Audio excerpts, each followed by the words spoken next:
নমস্কাৰ বন্ধু, আপুনি চাই আছে অসমী লাইভ। পৰিৱৰ্তনকামী সমাজত পিতৃ মাতৃয়ে বৃদ্ধ বয়সত নিজ সন্তানৰ পৰা যি ধৰণে অৱহেলিত বা লাঞ্ছনা ভোগ কৰিছে, তাৰ প্ৰতি লক্ষ্য ৰাখি কেন্দ্ৰীয় মোদী চৰকাৰে ৬০ বছৰ বয়সৰ পৰা প্ৰতি মাহেকত ৩,০০০ টকাকৈ দিয়াৰ এক অভিলাষী আঁচনি হাতত লৈছে।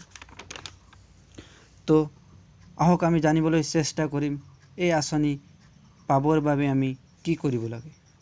এই আঁচনিটোৰ নাম হ'ল প্ৰধানমন্ত্ৰী শ্ৰম যোগী মানধন যোজনা। এই আঁচনিটো সেইসকল ব্যক্তিৰ বাবে যাৰ বয়স ১৮ বছৰৰ পৰা ৪০ বছৰ আৰু মাহিলী আয় ১৫,০০০ টকাতকৈ কম। ১৫,০০০ টকাতকৈ কম ইনকম কৰা ব্যক্তিয়ে এই আঁচনিটোত ৰেজিষ্ট্ৰেশ্যন কৰিব পাৰে।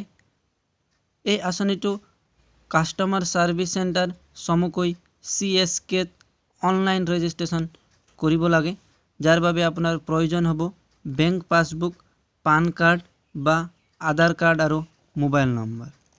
এই আঁচনিত জড়িত হোৱাৰ পাছত আপুনি কিমান খৰচ কৰিব লাগে আৰু কেনেকৈ প্ৰতি মাহত আপুনি পেঞ্চন হিচাপে ৩,০০০ টকাকৈ পাব। এই আঁচনিটো ১৮ বছৰ বয়সৰ পৰা ৪০ বছৰ বয়সলৈকে হয়।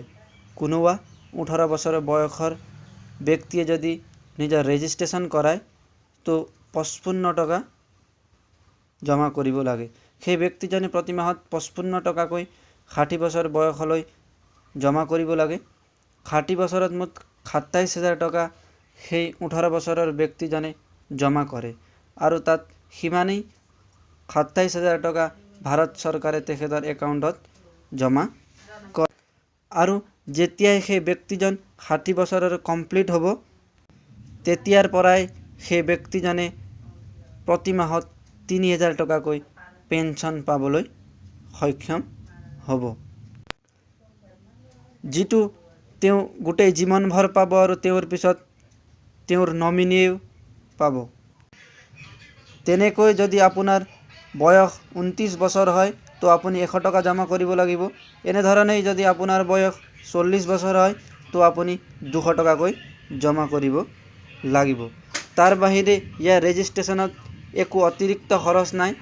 তাৰ পাছত আপোনাৰ বেংক একাউণ্টৰ পৰা আপোনাৰ নিজৰ টকা প্ৰতি মাহে কাটিবলৈ ষ্টাৰ্ট হ'ব। যদি আপোনাৰ বয়স ১৮ বছৰ হয় তো আপোনাৰ একাউণ্টৰ পৰা ৫৫ টকা প্ৰতি মাহে কাটিব। এই আঁচনিৰ কাৰণে চৰকাৰে ৫০০ কৰোৰ টকা বাজেট ধৰিছে, যাৰ লাভ দেশৰ ৪০ কৰোৰ লোক হ'ব। আশা কৰোঁ এই আঁচনিটো আপোনাক ভাল লাগিল। এই ভিডিঅ'টো লাইক কৰক, শ্বেয়াৰ কৰক। এতিয়াও আপুনি আমাৰ চেনেল অসমী লাইভ ছাবস্ক্ৰাইব কৰা নাই যদি ছাবস্ক্ৰাইব কৰিব। তাৰ পিছত অহা টিলিঙা বজাবলৈ নাপাহৰিব, যাৰ জৰিয়তে আপুনি পোনপ্ৰথমে অসমী লাইভৰ এনে খবৰবোৰ পাবলৈ সক্ষম হ'ব। আজিৰ এই ভিডিঅ'টোত ইমানেই। আকৌ লগ পাম এটি নতুন ভিডিঅ'ৰে। জয় আই অসম।